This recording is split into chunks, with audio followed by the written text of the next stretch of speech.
Hi friends, welcome to relax recipes. Idli dosa மாவு இல்லாதப்போ சட்டுன்னு செய்யக்கூடிய ஒரு ஹெல்த்தி பிரேக்ஃபாஸ்ட் ரெசிபி தான் பார்க்க போகிறோம். இதுக்கு எந்த ஸ்பெஷலான பொருட்களும் தேவையில்லைங்க, வீட்டில் உள்ள பொருட்களை வச்சு நம்ம செஞ்சிடலாம். ஒரு கப் அளவுக்கு அரிசி மாவு எடுத்துருக்கேன். இது ரெடிமேட் அரிசி மாவு தான்.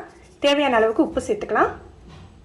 ஒரு பாதி வெங்காயம் கட் பண்ணி வச்சுருக்கேன், இதோட சேர்த்துக்கலாம். இதுக்கு பதிலாக நம்ம சின்ன வெங்காயம் கூட சேர்த்துக்கலாம்.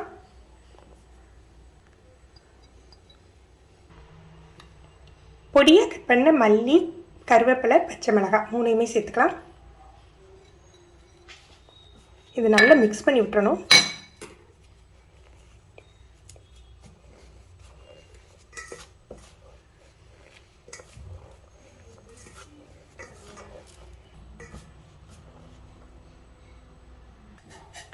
இதில் ஒரு கப் அளவுக்கு ஹாட் வாட்டர், நீங்கள் அரை கப்பில் இருந்து கொஞ்சம் கொஞ்சமாக சேர்த்துக்கோங்க. விட்டு இந்த மாதிரி கிளறிக்கலாம்.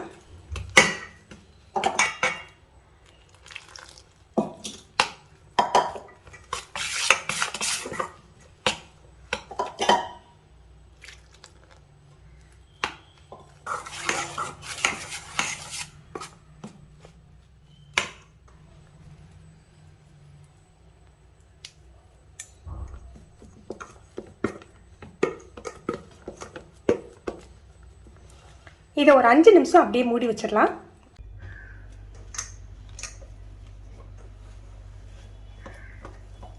ஆறின பிறகு இந்த மாதிரி பிசைஞ்சு எடுத்துக்கலாம்.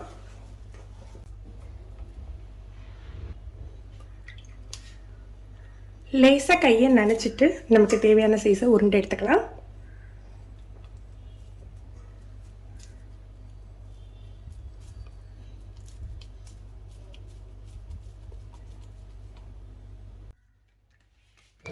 இலையில லேசாக எண்ணெய் தடவிட்டு நம்ம பரத்திக்கலாம். மாவை பரத்தையில் நம்ம கையில் தண்ணி தொட்டுட்டு பரத்துனீங்கன்னா பரத்துறதுக்கு ரொம்ப ஈஸியாக இருக்கும்.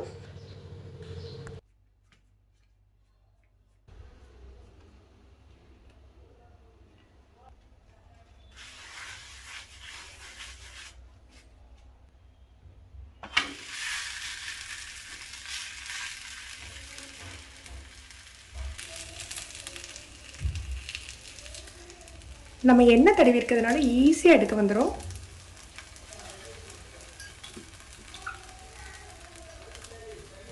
நம்ம கொதிக்கிற வெந்நி விட்டு பிசைஞ்சிருக்கோம் அரிசி மாவை, அதனால் ரொம்ப சீக்கிரமாக குக் ஆகிடும் உங்களுக்கு. ஒவ்வொரு பக்கமும் லோ டு மீடியம் ஃப்ளேமில் 1 நிமிஷம் வச்சு எடுத்துடலாம்.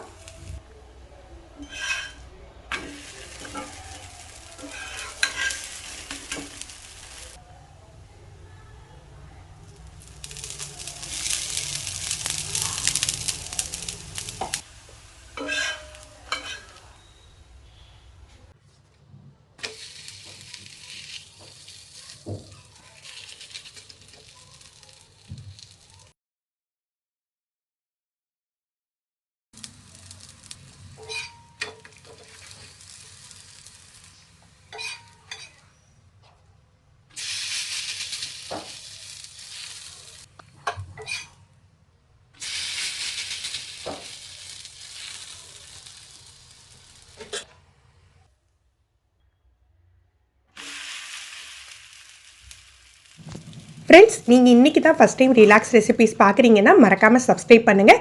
கீழே உள்ள பெல் பட்டனில் நீங்கள் ஆல் செலக்ட் பண்ணி வச்சுக்கிட்டிங்கன்னா நம்ம சேனலில் வீடியோக்கள் போட்ட உடனே உங்களுக்கு நோட்டிஃபிகேஷன் கிடைக்கும். இந்த ரொட்டிக்கு பார்த்தீங்கன்னா காரமான எந்த சட்னியுமே சூப்பராக இருக்குங்க. நீங்களும் ட்ரை பண்ணி பாருங்கள். இந்த வீடியோ எப்படி இருந்ததுன்னு கமெண்ட் பண்ணுங்கள். இந்த வீடியோ உங்களுக்கு பிடிச்சிருந்ததுன்னா லைக் பண்ணி ஷேர் பண்ணுங்கள். தேங்க்யூ.